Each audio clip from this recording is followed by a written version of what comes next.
So welcome then, Sam Taylor. Sam, how are you doing? Yeah, good. Thanks, Will. Good to see you again. And Sam, for the benefit of the people over here in the UK, where are you talking to us from? I am talking to you from Laikipia in Kenya. So, yeah, about a stone's throw away from where the Ultra would have been at this very moment had we been running it. Yeah. Yeah, where I wish we were right now, but there you go. We'd like to talk to you a bit about how this race sort of first came into being. So from your side, could you tell us a bit about how the ForRangers Ultra started? Well, so ForRangers itself started with an expedition that we went, firstly, myself and the other founder of ForRangers, Pete Newland, both worked in wildlife conservation here in Kenya. Particularly rhino conservation, which sadly at the time was very much security based and anti-poaching was the main element of that. So we spent a huge amount of time with the rangers. Pete was training the rangers at the time, and one of the things Pete is obsessed with was keeping them fit, and sadly by association I got dragged along with him on these runs. And I mentioned as a joke once that we should probably do the Marathon de Sable, and he didn't understand my sarcasm, and we ended up doing it. And doing it, we decided, we'd like to raise some money while we did it for something that was very close to our hearts, and it generated a lot of interest and captured people's imagination. So it grew and grew and grew, through to other ultramarathons, to climbing Everest, to Pete trekking to the North Pole, various sort of initiatives like that. And so it's based around, the whole concept was based around showing some solidarity with the rangers for the very difficult job that they go through and the dangerous job they go through, and providing a platform that we could tell their story and raise some funds. So one of the expeditions we did quite early on was the Jungle Ultra with Beyond the Ultimate. And there we met Chris, who's similarly masochistic and enjoyed that sort of thing. And I, for one, while sort of treating blisters, thought how nice it would be to make other people do it rather than do it myself. So we decided to try and partner up with Beyond the Ultimate.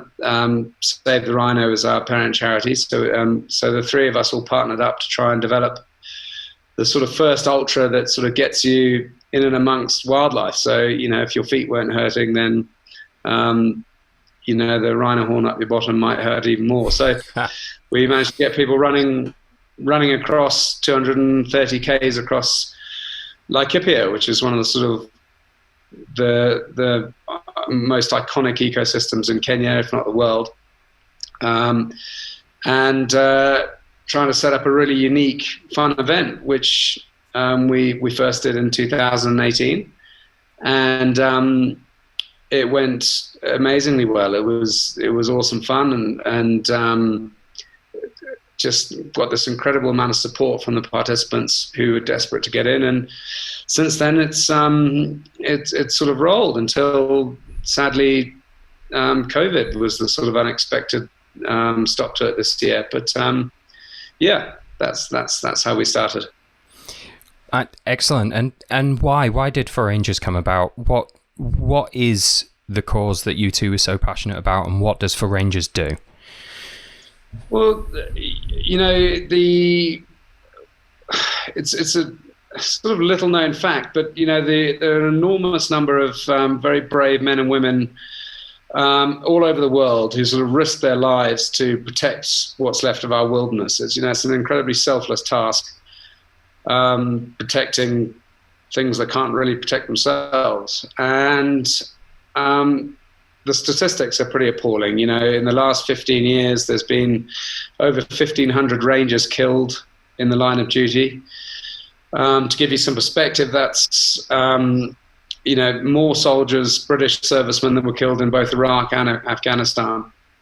Wow. These guys obviously all have families. When things happen to them, whole livelihoods are destroyed. So, our focus was obviously, we're trying to save our wilderness and trying to save our wildlife. But to do that, people need to understand that it's the people that look after the wildlife that allow this to happen.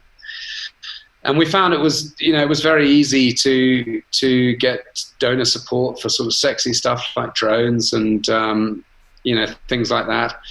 But just decent pair of socks and decent boots and warm jackets and things like that were what was needed, and people strangely weren't that interested in sort of supporting that side of things. So ForRangers gave us an opportunity to sort of set up a platform, and we did these ridiculous sort of extreme expeditions all over the world to try and give us a platform to tell people the story, and hopefully we've been moderately successful at that. And with that's come a huge sort of flow of support, which has meant that we've been able to raise a little under $3 million, raise over $3 million and distribute a little under $3 million in the last 5 years. And we've been able to go to ongoing sort of programs now. So life insurance, life and health insurance for rangers. It's making sure that families are looked after if anything should happen to a ranger. That they have access to the best possible healthcare available, that they have decent kit and equipment, that they're able to go about their jobs in that regard, right down to basics like rations. And in times like COVID, we've had a real push to try and support salaries, because a lot of these conservation areas have seen all their revenues basically decimated by no tourism, a downshift in philanthropy. So trying to support things like that. And then the other side of it is trying to give the rangers a wee bit of downtime, have a bit of fun. So, create decent mess areas, good accommodation, so they can go home and relax after a tough day or night out looking after the wildlife. So that's sort of what we're about here. Yeah, well, you've probably answered my next question in there, but it's been 2 years now that we've managed to do the ForRangers Ultra out there, 2018 and 2019, and that's managed to run up about £250,000 in fundraising so far. What have been the direct benefits of that race to ForRangers? I'll tell you what's, so aside from the money that's been raised and the projects, of which there's huge numbers of different projects that have happened, right? New accommodation built, kit and equipment, training paid for, things like that. One of the really cool aspects for me was that rangers were suddenly engaged with people from miles away who had no idea what was going on, and were able to interact with people and understand that people from all over the world really, really cared. And really cared about what was going on with our wilderness and what was going on with our wildlife, but also cared about the rangers themselves.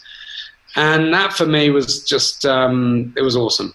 Seeing the runners going down in the ultra and running next to rangers who are pointing out buffalo and elephant and what have you and keeping them safe, but also them having some interaction with people from all over the world and being able to tell their story and also just being so enthused that people from thousands of miles away were going to come and put themselves through an enormous amount of pain for their benefit. And it was pretty heartwarming there, yeah.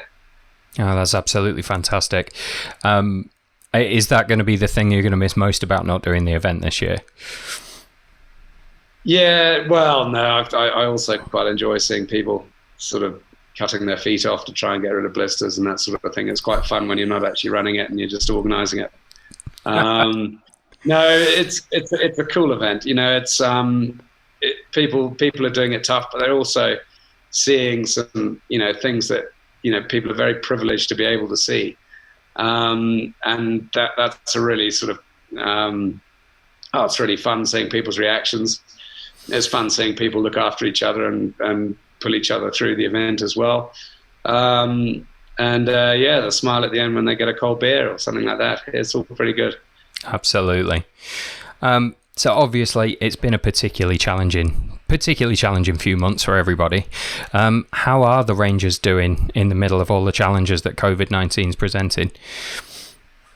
Yeah, they're doing okay. Initially there was, huge panic of, how are we going to keep going? Right down to sort of paying ranger salaries was starting to become a struggle. But there's been a huge sort of surge of support from the wildlife NGO community. Not just for rangers, many other organisations have stepped in to support the rangers, and it's been pretty good. We've managed to sort of supplement rations, and rangers were initially placed on lowered pay just because people had no idea what was there going forward, and how they were going to get through the year. So being able to supplement rations, supplement pay, so they were back up to sort of normal was really good. They've been in pretty good spirits. They've still got a job to do regardless if there's anyone in the country there.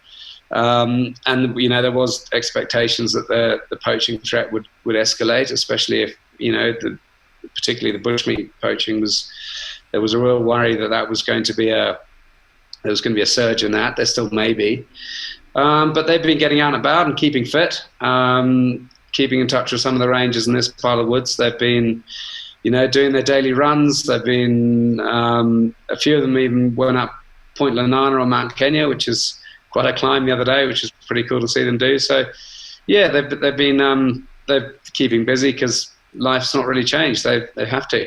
Wildlife's not going anywhere. Well, yeah, true enough. There's no lockdown for the rhinos.